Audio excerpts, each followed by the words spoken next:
Well, this was a botched idea. I had this great plan to play all the Stardom Motion sports games, so I bought the PlayStation Move and the Sports Collection. But when it came time to buy the Microsoft Kinect, I was kinda broke.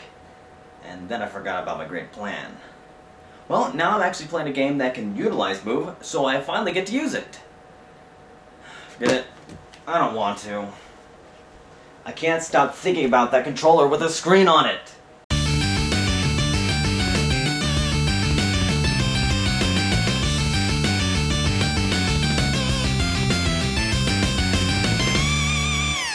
Okay, I finally counted all the votes for Telstorm What to Play 2012. I guess I'll be playing that after this, so Infamous 2 it is! I'm interested to see where the story of Cole McGrath goes. Actually, I need to stay busy with something so I can stop thinking about the Wii U. Before the game technically starts, I get a bit of Psycho Mantis treatment. You seem to like The Legend of Zelda, don't you? Oh right, I did beat Infamous as both a good and bad guy. I really liked that game. Choosing a continuation will give you some bonus XP in the respective direction. I just hope we don't have to endure those pesky karma system issues again. Infamous 2 starts a month after the twist ending, as Cole and Zeke are headed down to the Big Easy with a Dr. Quo to improve Cole's power. Well, to sum up the first game, Ray Sphere blows up, Cole shoots lightning out of his face, the beast is coming. And how convenient, here he is.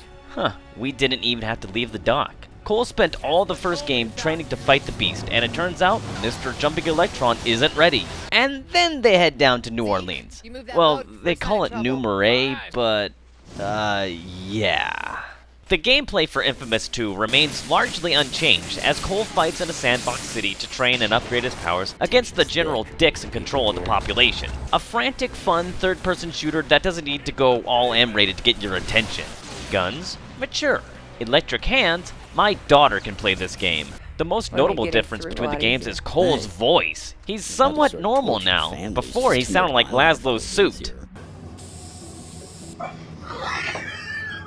Whoa! You honestly thought it was going to be another generic complaint! I bet no one ever made that comparison before. Upgrading your power levels, and in turn giving you more abilities to unlock, is done every time you find a blast core. It is also a de facto chapter system, as the number of blast cores you absorb gauges your progress. I'm okay with this, I just wish they would stop saying blast core. Why won't they let the painful memories die? Infamous 2 maintains that great visual progression that had me screaming for joy in Empire City. Aside from the 40 or so story missions, there are plenty of side missions and fetch quests with good and evil variations therein. You don't have to do these, but it's a good way to pass the time while waiting for the election returns.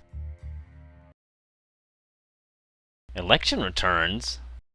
Sorry, I wrote this script in November. I obviously had other things on my mind. Now about that aforementioned karma system. Infamous 2 carries on the trend of choose your path to shape your future, and, to me, it is the nail in the coffin. All developers, you can stop doing that now. It's not really working out. To explain from the beginning, it's like the cover of the Hammerfall album Crimson Thunder. Another unconventional comparison, I'm on fire.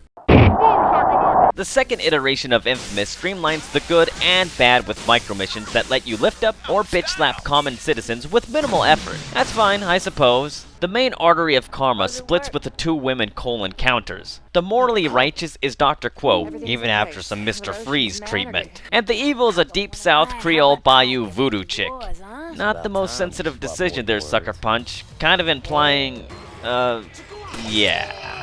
At key moments, you decide which one to follow, as each have different means to improving your situation. Naturally, the one you don't pick gets all pissy and stomps off. Probably starts crying about some guy she had a crush on, whining about how she needs to lose weight but then never does anything about it, while watching Lifetime television and texting her friends about her problems even though they don't want to hear it. I think that could rival my Uncharted videos. I know you can get different powers and different endings with different choices, but just like before, not a damn thing in the story changes. Even more disturbing, the girl you don't choose always comes back and says that she forgives you. This is truly science fiction. I hope the creative directors understand that in the real world, this never happens. While the twist in the first Infamous was phenomenal, the twist in this one is somewhat lacking. It's like how Kyle Reese is John Connor's father.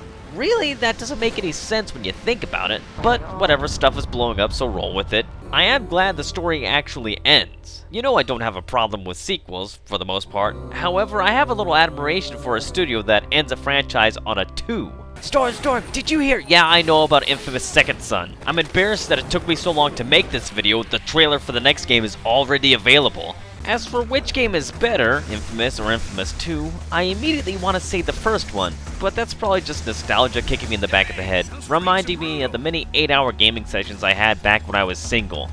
That kind of opportunity doesn't come up anymore. I do take issue to the collecting of blast shards, the items to expand your power capacity. I was determined to get the trophy for collecting all 305. It's bad enough that I pretty much need to beat the game, when I no longer need to worry about capacity. To afford the power that gives you the blast shard compass, I still need to click L3 to see it for a few seconds. Hundreds of blast shards, that's about 1,000 clicks. I can no longer give the game a thumbs up because of this. No, it's not a bad game, my thumb just doesn't work anymore.